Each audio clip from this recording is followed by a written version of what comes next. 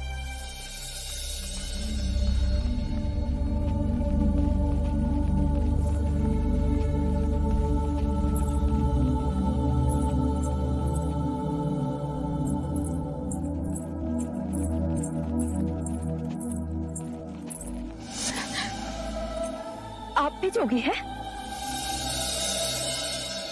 इतने घने जंगल को पार करके आप हमारे गांव में क्यों आए? मैं और मेरे 4 साथी किसी को ढूंढ रहे हैं। अपनी जैसे जोगी को? हमसे कई अधिक उत्तम है वो जोगी। उस गुफा में कई वर्षों से एक जोगी तपस्या कर रहे हैं।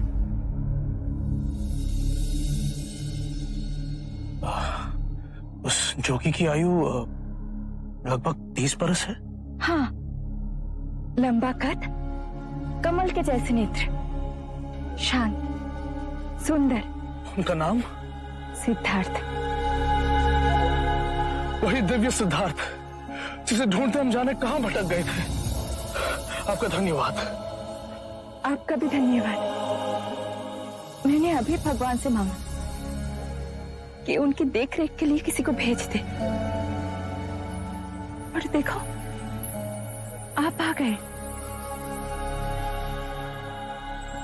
उस गुफा से वो नदी की ओर प्रातः आते, नहाकर 3 चुल्लू पानी पीते, फिर कोई एक पका फल खाते। 3 दिन से वो बाहर ही नहीं आए। मैं उनके लिए बहुत चिंतित थी। इतना कठोर तप करे, कहीं उनका स्वास्थ्य बिगड़ा तो। लेकिन अब आप आ गए। जोगी बाबा, तनिक रुके। आप उन्हें ये फल दे देंगे? अवश्य।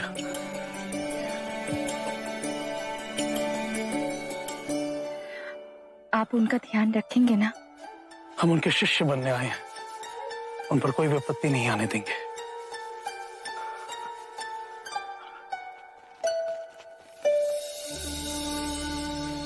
जो आप मुझसे मांग रहे हैं वो असंभव है।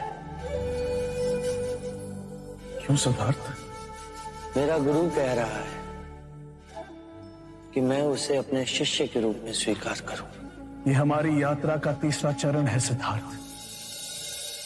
गुरु शिष्य से गुरु भाई, और अब तुम्हारा शिष्य। वप्पा, असाजी, महानाम और बद्रिका भी इसी आशा में तुम्हारे पास आए हैं। तुम्हारे जाने के 1 माह पश्चात मुझे भी समाधि मार्ग के 8वें चरण की उपलब्धि हुई। मन में पिपासा जागी कि इसके आगे क्या, और तुम्हारी ओर मन खिंचा चला गया। जब तुम्हारा शिष्य बनने की बात गुरुदेव उद्रक रामपुत्र से कही, वो बहुत प्रसन्न हुए। तुम्हारी इस तप की यात्रा में तुम्हारे सहायक नहीं तो तुम्हारे सेवक तो बन ही सकते हैं। अवश्य, पर सेवक नहीं, सहयोगी, सहयात्री। जीवन के इस खेल के पीछे जो अविनाशनीय सत्य है उसे देखने, उससे एक होने की यात्रा में मैं निकला, जिससे मनुष्य जाति के लिए कल्याण का मार्ग खुले। पर इस विश्वास पे मैं डिगने लगा गुरुदेव। तब मुझे एक तपस्वी मिले। उन्होंने मुझे महावीर की प्रेरणात्मक जीवनी सुनाई। शरीर को सुखा, महावीर को परम ध्यान प्राप्त हुआ। अब तक मैं इस मार्ग पर चला नहीं था, और अब इस मार्ग पर स्वयं को समर्पित कर दिया है। तो हम सब तुम्हारे साथ ये तपश्चर्या करेंगे। हाँ, हम सब इस मार्ग पर एक दूसरे के सहायक बन चले, जिसे उस चेतना की सर्वप्रथम अनुभूति हो, वो दूसरों को उस मार्ग पर आगे की ओर ले जाए। अवश्य सिद्धार्थ, अवश्य। याद आया, एक लड़की मिली थी, वो तुम्हारे लिए बहुत चिंतित थी। उसने तुम्हारे लिए ये फल भेजे। सुजाता ने? इस निर्जने में उसने मेरी बहुत सेवा की। परेशान थी कि तुम्हारा स्वास्थ्य न गिर जाए। बहुत करुणा है उसके हृदय में। ये फल आप ही ग्रहण करें। मैंने फलाहार भी त्याग दिया है।